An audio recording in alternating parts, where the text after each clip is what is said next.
Hello viewers, this is your host Shovik and you are watching Cook and Move. আজি ইভিনিঙত no junk food, no fast food. আমি ঘৰত within 5 minutes ready কৰিম সৰু ডাঙৰ সকলোৰে বাবে চিৰাৰ পোলাও। আৰু চিৰাৰ পোলাওত আমি যিখিনি ingredients use কৰিম সেইখিনি easily available আছে আৰু চাই থাকক আমাৰ ভিডিওখন within 5 minutes আমি ready কৰি আছো delicious, very tasty, very healthy চিৰাৰ পোলাও। চিৰাৰ পোলাওৰ কাৰণে যিখিনি আমি ইনগ্ৰেডিয়েন্টস লৈছো সেইখিনি আমি দেখুৱাই আছো এতিয়া এইটো হল কেঁচা বাদাম এইটো আমি অলপ তেলত ভাজি লম আৰু ইয়াত গ্ৰেট কৰা আদাটো আছে আৰু আদাৰ লগত অলপ কেঁচা জলকীয়া আমি অলপ গ্ৰেট কৰি লৈছো ইয়াত কেঁচা জলকীয়া আৰু ইয়াত আছে ৰেজিনছ কিচমিচ বুলি কয় সেইটো আমি তিয়াই থৈছো পানী আৰু ইয়াত অলপ গাজৰ আৰু মটৰ অলপ লৈ লৈছো এইটো কিন্তু অপচনাল হয় এইটো আপোনালোকে স্কিপ কৰিব পাৰে কোনো অসুবিধা নাই এইটো নিদিলেও কিন্তু আপোনালোকে এইটো টেস্টি হৈ যাব কিন্তু আমি ইয়াত ঘৰত আসলে সেই কাৰণে আমি এইটো এড কৰি দিছো গ্ৰীন পিস আৰু লগত কেৰট যেটো গাজৰ বুলি কয় সেইটো আমি এইটো অলপ ফ্ৰাই কৰি লম আৰু ইনিশিয়ালি আমি যেটো ফ্ৰাই কৰিম সেইটো হল কেঁচা বাদামটো অলপ সময় কম লাগিব এইটো সোনকালে পুৰি যায় সেই কাৰণে অলপ কষাস থাকিব লাগিব যাতে পুৰি না যায় এই কেঁচা বাদামটো আমি ইনিশিয়ালি ভাজি লম আৰু তাৰ পিছত আমি স্টাৰ্ট কৰিম আৰু চিৰাটো আমি যেটো লৈছো এইটো চিৰা আছে আমাৰ ফাইন কোৱালিটি চিৰা হয় এইটো আমি পানীত কিন্তু ধুই দিয়া নাই এইটো একেবাৰে শুকান অৱস্থাতে বজাৰৰ পৰা আনি আমি ইউজ কৰিম ডাইৰেক্টলি কেৰাহিত এইটো ধুই দিলে কি হ'ব এইটো এটা আৰু এটা লগত ষ্টিক কৰি যাব আৰু সেই কাৰণে এইটো আমি ধোৱাৰ প্ৰশ্ন ইয়াত নাই আপোনালোকে যদি বিচাৰে এইটো ধুই দিবৰ কাৰণে বাছি চাছি লৈ ধুই দিব পাৰে কিন্তু সেইটো ক্ষেত্ৰত কিন্তু ষ্টিক কৰি যাব পাৰে এটা আৰু এটা লগত সো আপোনালোকে ফ্ৰাইং প্যান যেটো আছে সেইটো নন ষ্টিক ইউজ কৰিব পাৰে আমি কিন্তু নন ষ্টিক ইউজ কৰা নাই so guys let's start so friends কেৰাহীটো গৰম হৈ গৈছে আমি ইয়াত দি দিছো হোৱাইট অয়েল আমি অলপ এড কৰি দিম ফৰচুন সয়াবিন অয়েল আৰু এই সয়াবিন অয়েলটো আমি যেটো ইনিশিয়ালি দিম সেইটো কুল কেঁচা বাদাম যেটো আমি লৈছিলো সেই বাদামটো আমি ইয়াত দি দিম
বাদামটো আমি ফ্ৰাই কৰি লৈছো বাদামটো সোনকালে পুৰি যাব সেই কাৰণে আমি এইটো আতৰাই দিছো এইটো অলপতে ফ্ৰাই হৈ গল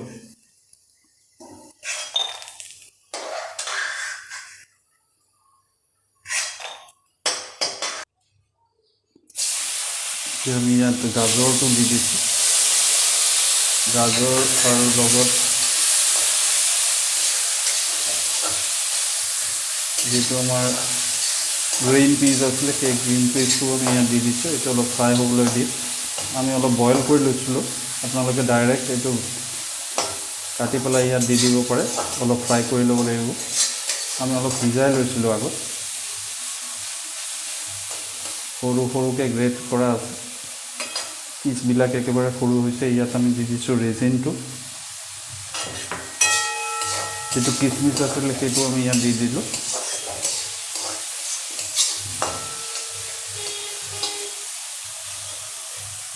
আৰু এতিয়া আমি যেটো আছে সেইটো আদাটো দি দিছো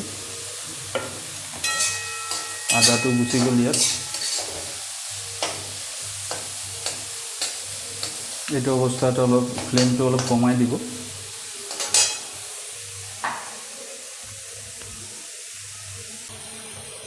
এইটো অৱস্থাত অলপ হালধি এড কৰি দিব পাৰে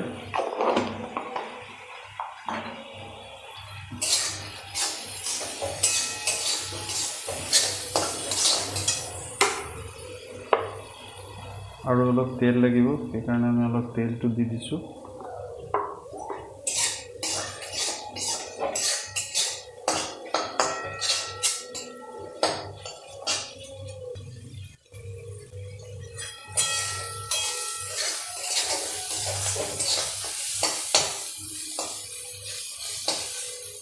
এতিয়া আমি ইয়াত এড কৰি দিম আমি এই শুকান চিৰা যিটো আছিলে সেইটো আমি এড কৰি দিছোঁ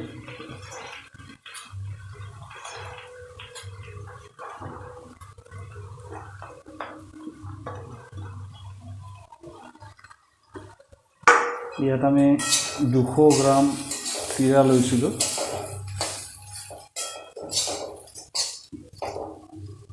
দুজন তিনিজনৰ কাৰণে হৈ যাব এইটো 200 গ্ৰাম চিৰা আছে ইয়াত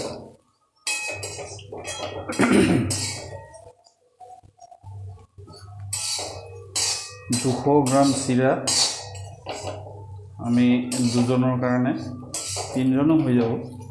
এইটো অলপ লাহেকৈ দিব এনেকৈ উল্টাই অলপ ৰেডি হৈ আহিলে 2-1 মিনিটমান পিছত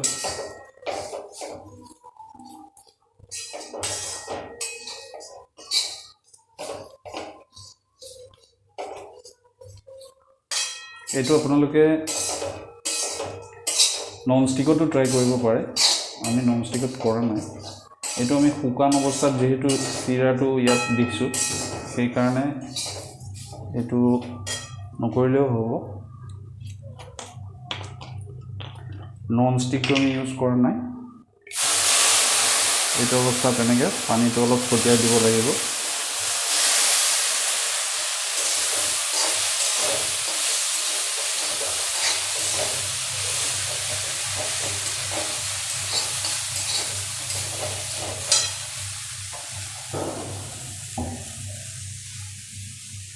চিমটো অলপ কমাই দিব আৰু লগত এইটো এতিয়া অলপ হালধি দিয়া টাইম হ'ল কালাৰিঙৰ কাৰণে অলপ হালধি এড কৰি দিলোঁ আমি ওপৰত ইয়াত অলপ চেনিটো দিব লাগিব বেছিকৈ অলপ মিঠা হ'ব চেনিটো আমি দি দিছোঁ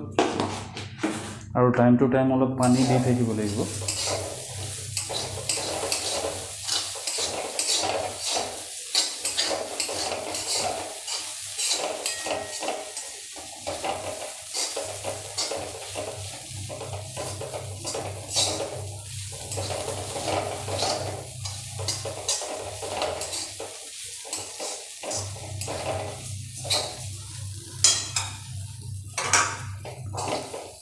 এতিয়া আমাৰ যিখিনি বাদাম আছিলে সেইখিনি আমি এড কৰি দিছোঁ ইয়াত আৰু লাষ্ট যিটো কেঁচা জলকীয়া আছিলে সেইখিনিও আমি দি দিলোঁ এতিয়া গেছৰ ফ্লেমটো কমাই দিব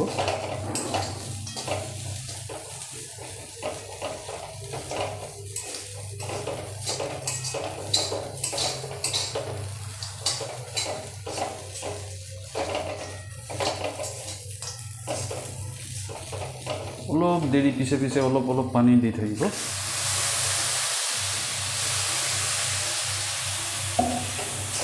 পানী দিয়াটো আপোনালোকে ডিচাইড কৰি ল'ব চিৰাখিনিয়ে পানীখিনি পাইছেনে নাই আটাইকেইটা চিৰা অলপ অলপকৈ পানী পালে হৈ যাব নহ'লে আকৌ অলপ টান হৈ থাকিব মচমচীয়া হৈ যাব চিৰাবিলাক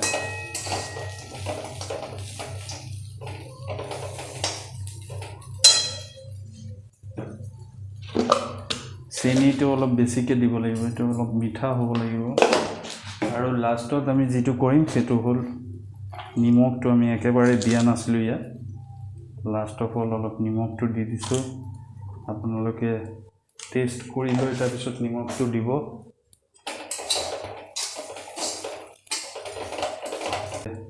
টেষ্ট কৰি লৈ তাৰপিছত নিমখটো দিব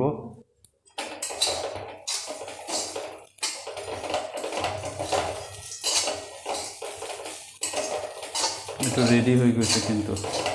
ইয়াত এইটো আমি হোৱাইট অইলত কৰিছোঁ আপোনালোকে বিচাৰিলে এইটো ঘিউ দিও কৰিব পাৰে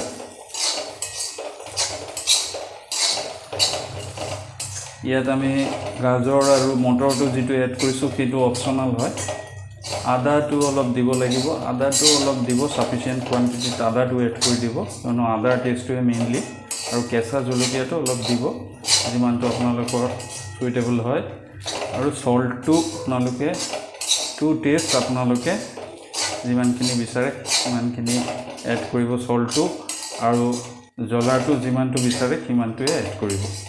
এইটো অলমোষ্ট ডান হৈ গৈছে সো গাইজ ইমান প্ৰব্লেম নাই এইটো পাৰ্চনাল হেল্ডি আৰু টেষ্টি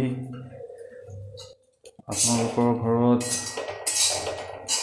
সৰু যিসকল আছে তেওঁলোকক দিব পাৰে আপোনালোকে নিজেও এইটো এনজয় কৰিব পাৰে ৰেডি হৈ গৈছে আমাৰ চিৰাৰ পোলাও সো উইদিন 5 মিনিটছত আমি এটা হেল্ডি আৰু টেষ্টি ডিলিচিয়াছ ৰেচিপি ৰেডি কৰি দিলোঁ ইয়াত অলপ ঘিউ এড কৰিলে এইটো যিটো এটা এৰোমা আছে ঘিউৰ সেইটো আহিব সো আপোনালোকৰ সেইটো অপচনেল আছে আপোনালোকে এড কৰিব বিচাৰিলে কৰিব পাৰে আৰু ইয়াত যিটো আমি বিনছ যিটো আমি কেৰট দিছোঁ আৰু লগত যিটো পিচ দিছোঁ গ্ৰীণ পিচ সেইটো অপচনেল আছে কিন্তু ইয়াত যিটো মাষ্ট আছে সেইটো হ'ল বাদামটো ফ্ৰাই কৰি দিব ৰেজিনছ যিটো কিচমিচ আছে সেইটো ফ্ৰাই কৰি দিব আৰু আদাটো অবভিয়াছলি দিব লগত কেঁচা জলকীয়াটো মাষ্ট সেইটো দিবই আৰু লগত চেনি আৰু নিমখটো চেনিটো টু টেষ্ট অলপ মিঠাকে কোৱাকে দিব অলপ সাফিচিয়েন্ট এমাউন্টত চেনিটো এড কৰিব এটো almost done so guys thank you for watching this video যদি ভিডিওটো ভাল লাগে তেতিয়াহলে লাইক কৰিব শেয়াৰ কৰিব আৰু অবভিয়াছলি কমেন্ট কৰিব আৰু এনেকুৱা ভিডিওবিলাক পাই থাকিবৰ কাৰণে সহজ ৰেচিপি আমাৰ আৰু হেল্ডি আৰু টেষ্টি যিবিলাক ৰেচিপি আছে একেবাৰে সহজ পদ্ধতিতে ইজিলি এভেইলেবল ইনগ্ৰেডিয়েন্টস দি আমি বনাও সো গাইজ এনেকুৱা ভিডিওবিলাক চাই থাকিবৰ কাৰণে আপোনালোকে আমাৰ চেনেলখন অলপ সাবস্ক্ৰাইব কৰি দিব সো গাইজ আজি ইমানতে সামৰিছোঁ